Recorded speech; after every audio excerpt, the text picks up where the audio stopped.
जातीय कांग्रेस तरफ मु ढेंकानाल लोकसभा प्रार्थीपत्र दाखल कली।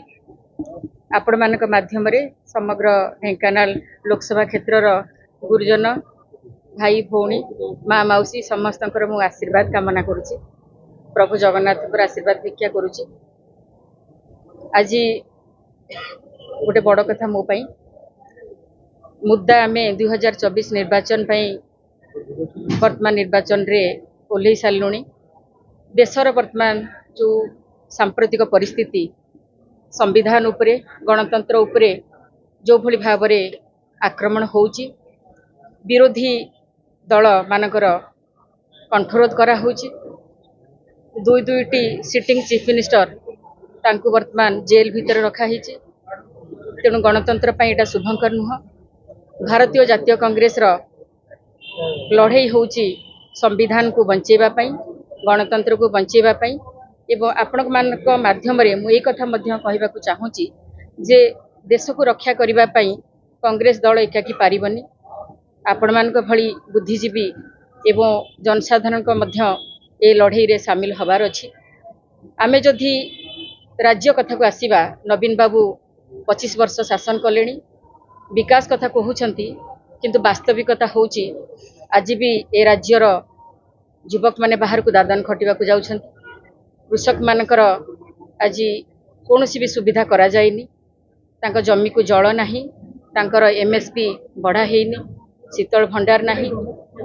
चाषी मानकर आज मासिक आय जोटा देशर हाराहारी आय ठारू बहुत कम अछि। तेणु आज विकास ना रे आज लोक मान को भंडा होउची। राज्य को आज लूट तराज रे उभय बीजेडी और बीजेपी मातिछंती। लोक मानक आगे गोटे छाया युद्ध करुछंती, किंतु तांका भितरे गोटे अनैतिक मेंट अछि। मासे तळे से माने मेंट करिवार प्रयास रे थिले, हठात करी गोटे अघोषित मेंटरे निर्वाचन को ओल्लैछंती। ओडिशावासी को से आ भुआ बुलै पारिबेनी। तेणु से माने गोटे एवं तांकर जो विगत दिनर कार्यकलाप ओडिशा को लूट करिवार। तेणु से लुटिखिया नेता मानक विरुद्ध रे एवं दुईटी जाक दल जो भली भाव में प्रतारणा करिसेंती ओडिशावासी को, तांको विरुद्ध रे हमर लड़ाई हबो कांग्रेस रो। एवं मोर लड़ाई होउची ढेंकानाल होउची गोटे शिल्प और खनिर अंचल, कृषि प्रधान अंचल मध्य। एठी आज ए माटीर युवक माने बेकार अछंती, तांको पई मोर लड़ाई रहिबो।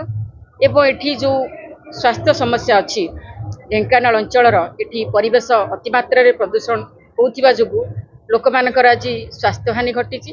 किंतु आज उभय दलर नेता माने आज से दिगरे कौनसी भी प्रयास करिना।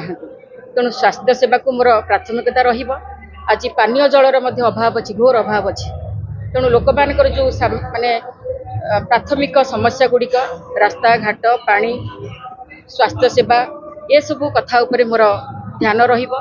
एवं शिक्षा आज ए अंचल कोटी कोटी टंका राजस्व उभय केंद्र और राज्य नौछंती, किंतु आज गोटे विश्वविद्यालय ना ढेंकानाल रे अछि ना अनुगुल रे अछि। तेणु जदि आशीर्वाद मिले मते जनसाधारण कर, ताहले मोर प्रयास रहिबो ढेंकानाल को किभली भाव में सबुज सुंदर करा जाई परिबो, प्रदूषण मुक्त करा जाई परिबो, स्वास्थ्य सेवा रे अग्रणी करा जिवो, शिक्षा रे गोटे बौद्धिक परिवेश करा जिवो एवं सामग्रिक भाव में ए अंचल को गोटे विकसित अंचल करा जिवो। धन्यवाद।